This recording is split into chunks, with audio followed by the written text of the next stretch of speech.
Hi, my name is Dylan and I will be presenting the latter half of our presentation.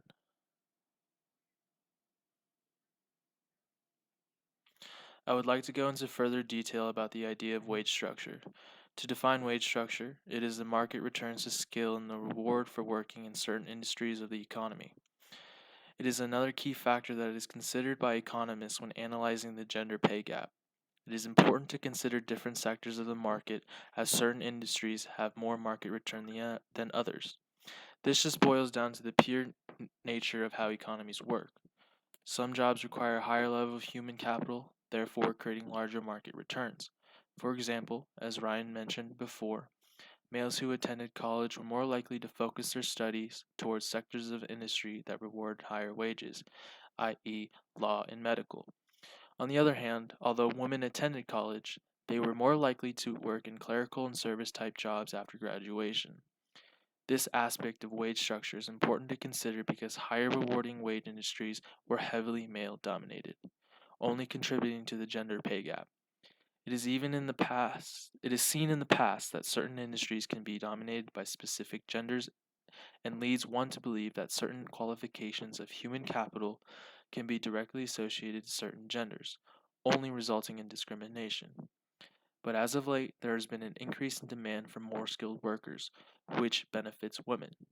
This increase was because of the information and telecommunication revolution. Technological change put a premium on skilled workers, and unskilled workers had to compete against workers who were outsourced through international trade.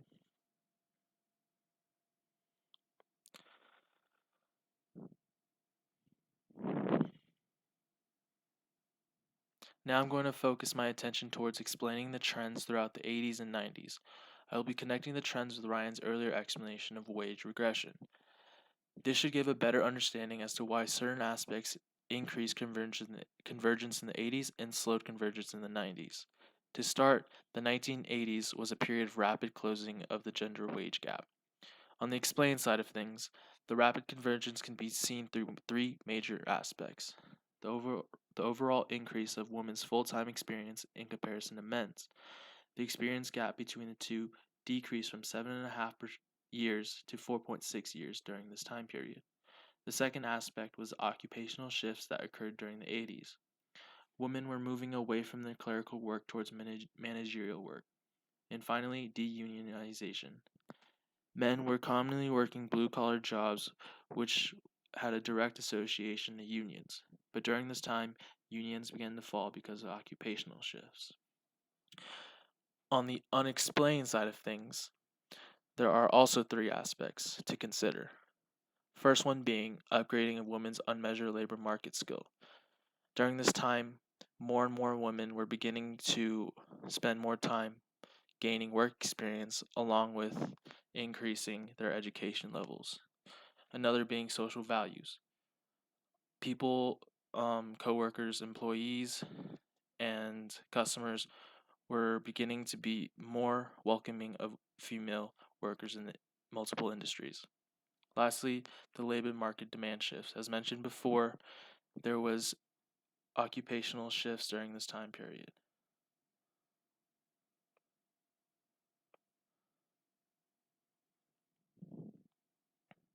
This graph shows the participation rate between male and female starting in 1965 through the early 2000s. And as you can see, there was a steady rise of female participation through the 80s, but in the 90s you can see the female participation line start to level off, representing a slower convergence rate. This was due to the fact that there was slower improvement in women's unmeasured qualification and female labor force entrants were less skilled. A possible explanation for this could be that since there was such a huge development for women in the 80s, there wasn't much more to improve on by the time the 90s came around. Now I know that there is still an apparent gap that can be seen at the end of the chart, but as mentioned before, it is unexplained factors that could be possibly considered as discrimination. Hopefully soon enough, unexplained factors can be associated with measurable data so that discrimination can be explained.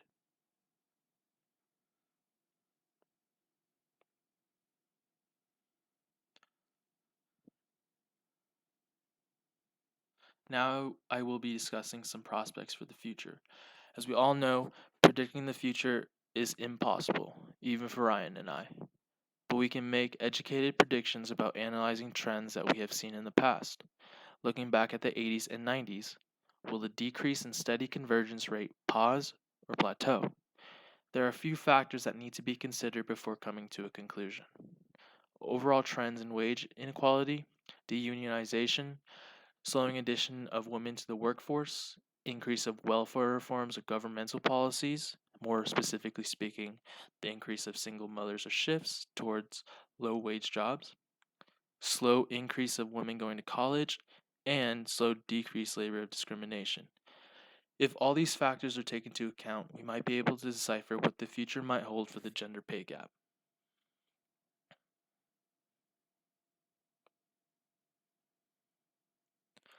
This table shows average earnings of education groups related to certain levels of education.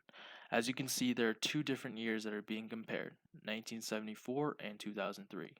Both are broken up into male and female segments. A few important things to notice is between 1980 and 1990, the average annual earning increase ratio was 1.14 percentage points. But in between the years of 1990 to 2000, it was only 0.16 percentage points for annual earnings. In the early 2000s, relative earnings were more robust as the annual earning ratio was 0.75 percentage points.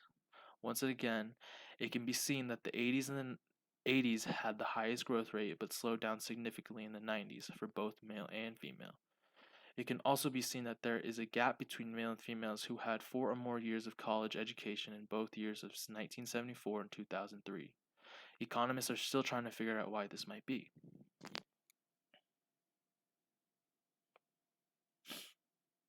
In conclusion, we discussed the steady increase in convergence after 25 years of stability and what gender-specific factors were used to describe the progress of the shrinking gap.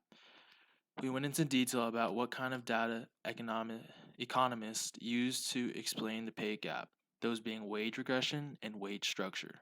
Using these numerical data measurements, it helped us understand the trends of the 80s and 90s and why the 80s were a more progressive time period for women. And as we continue to analyze these trends in the past, it can help us better understand what might happen in the future. Ryan and I would like to thank you for taking the time to listen to our presentation regarding gender pay gap. Now we will leave it open for questions in the forum. Thank you.